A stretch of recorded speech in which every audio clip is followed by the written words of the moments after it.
menjadi penyebabnya? Maka dia katakan, tidak wahai sahabatku, demi Allah, saya tidak akan memotong rambut ini sampai saya mati. Saat aku kecil dulu, ayahku pernah membawaku di hadapan Nabi Muhammad. Lalu aku digendong oleh Nabi Muhammad. Nabi Muhammad bermain-main dengan aku sambil menggendong aku. Bahkan Nabi Muhammad mengecup keningku dan mengenai rambut bagian depanku. Aku dengar ini daripada ayahku. Dan demi Allah, setelah aku balik, aku bersumpah, aku tidak akan potong rambut ini sampai yaumil kiamah, sampai hari aku mati. Ini menjadi bukti aku mencintai Nabi Muhammad. Masya Allah, Abdi itu salah satu murid saya yang paling taat. Masya Allah. Kalau sudah sama guru taat, kepada orang tua apalagi. Bulan Desember kemarin saya pergi ke Yaman dan bertemu dia di sana. Dia sampaikan salam untuk warga lesannya semua. Dia bilang jangan cuma dia saja, don't like juga barangkali. Di sini ada KFC, CFC, McDonald, belum beruntung.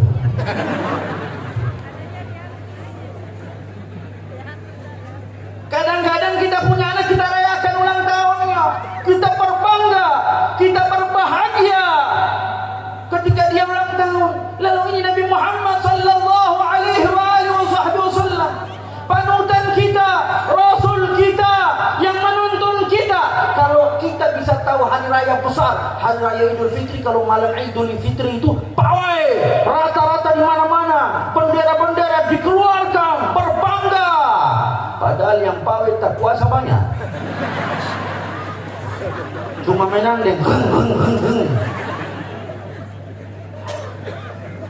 Hari raya begitu, Idul Korban, kita berani mengeluarkan harta berkorban, nilai sapi sekian puluh juta, nilai kambing begini, berani.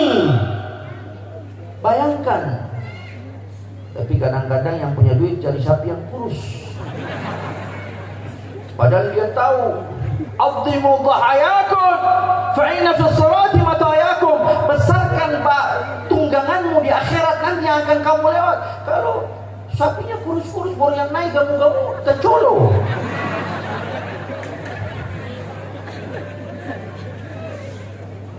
Inilah keadaan umat. Lebaran yang begitu kita bisa berkorban begitu. Lalu kalau kita bisa tahu Idul Fitri, Idul Adha, maka sesungguhnya kalau tidak ada Nabi Muhammad, kita tidak akan tahu itu. Maka sesungguhnya Id, hari raya yang sebenarnya adalah Maulid Nabi Muhammad sallallahu alaihi wasallam. Karena Nabi Muhammad kita tahu itu. Makanya para sahabat sampai dikatakan tidak ada orang yang mencintai Nabi Muhammad melebihi para sahabat dalam mencintai Nabi Muhammad sallallahu alaihi wasallam. Dalam satu riwayat ada satu sahabat itu rambut bagian depannya ini panjangnya sampai ke kaki. Panjangnya sampai ke kaki, rambut bagian depan ini. Setiap dia mau pakai imamah semacam ini, dia menggulung dulu rambutnya, 1, 2, 3, begitu seterusnya sampai ke atas, baru dia pakai imamah. Para sahabat yang melihat kejadian ini mengatakan, sungguh susah apa yang kau lakukan, potong saja rambut itu. Apa yang kau lakukan, potong saja. Dia bilang tidak. Kenapa? Buat susah engkau mau mengganti berpakaian dengan sesuatu begitu rumitnya, sampai menggulung-gulung daripada rambutmu kemudian pakai daripada imamah tersebut. Apa sebabnya? Apa yang menjadi penyebabnya? Maka dia katakan, tidak wahai sahabatku, demi Allah, saya tidak akan memotong rambut ini sampai saya mati. Apa sebabnya? Kenapa? Para sahabat yang lain bertanya, radhiyallahu anhum warḍahum ajma'in. Mereka katakan, beliau mengatakan, demi Allah, saya tidak akan potong rambut ini. Ya, kenapa? Karena saat aku kecil dulu, ayahku pernah membawaku di hadapan Nabi Muhammad. Lalu aku digendong oleh Nabi Muhammad. Nabi Muhammad bermain-main dengan aku sambil menggendong aku. Bahkan Nabi Muhammad mengecup keningku dan mengenai rambut bagian depanku. Aku dengar ini daripada ayahku. Dan demi Allah, setelah aku balik, aku bersumpah, aku tidak akan potong rambut ini sampai yaumil kiamah, sampai hari aku mati. Ini menjadi bukti aku mencintai Nabi Muhammad. Dan Dan dalam riwayat dia masuk kubur dengan rambut yang dia bawa sebagai bukti cinta kepada Nabi Muhammad. Orang yang cinta kepada Nabi Muhammad sallallahu alaihi wasallam. Kalau kita sekarang beda, punya anak hari Minggu dibawa kemana? Kebun binatang. Nah, ini kambing. Nah, ini buaya. Nah, ini kanguru. Maka nggak salah kadang-kadang kalau begitu anak sudah nakalnya kita bilang anak kayak binatang. Ya karena kita bawa ke tempat itu. Yang salah siapa berarti? Orang tua apa anak? Makanya kalau punya anak bawa ke ulama. Hari-hari libur bukan bawa ke tempat pemandian, bukan bawa ke kebun binatang, bawa ke ulama. Habib, Ustaz, doakan anak saya, jadikan anak saya mudah-mudahan, bawa dia sering main di pesantren. Jadi kenal dia sehingga ketika dia sudah balik, dia ingin memondok di pesantren tersebut. Ini yang harus kita lakukan. Inilah kecintaan kepada Nabi Muhammad sallallahu alaihi wasallam. Maka beruntung besar hari ini, keberuntungan besar untuk warga Lesani, untuk warga Masuhi. Insya Allah, andaikan kalau ada bala yang akan diturunkan di tempat ini, hari ini pasti diangkat karena Nabi Muhammad. Hari ini Masuhi dijaga karena Nabi Muhammad. Hari ini insya Allah diturunkan rahmat besar.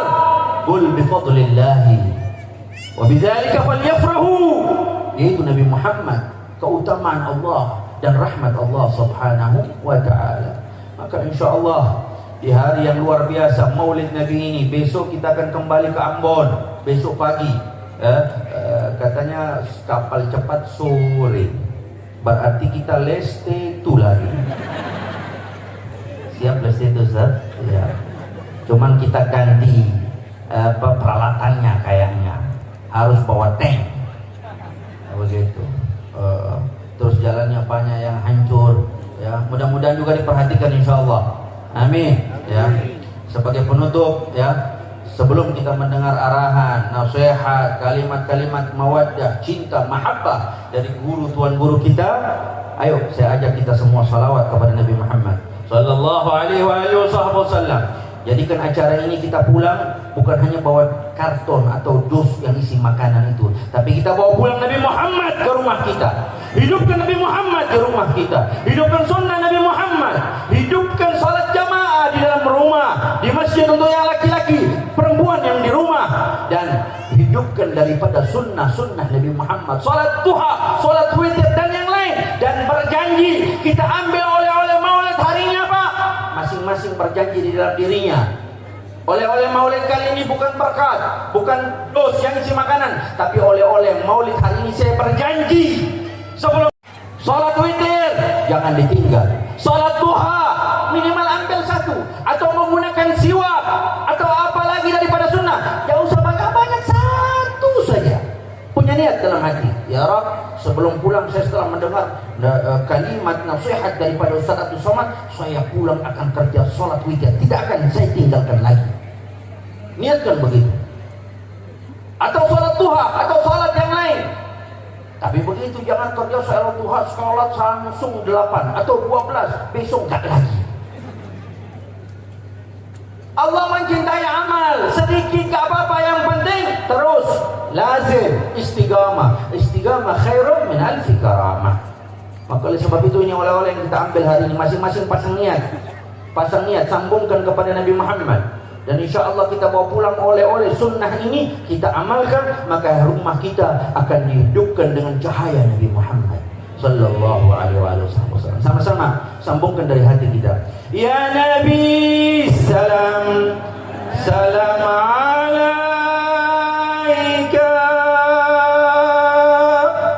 Ya Rasul, salam salam alaika.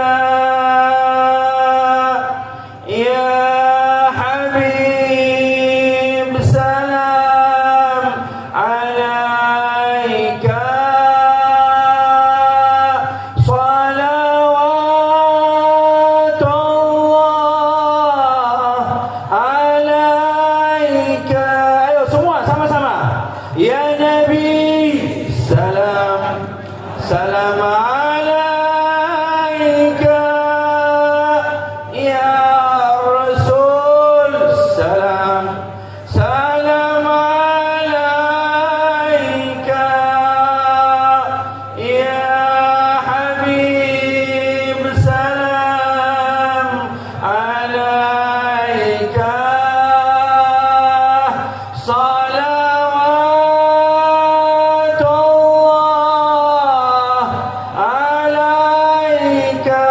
yang lebih kuat semua. Ya Nabi.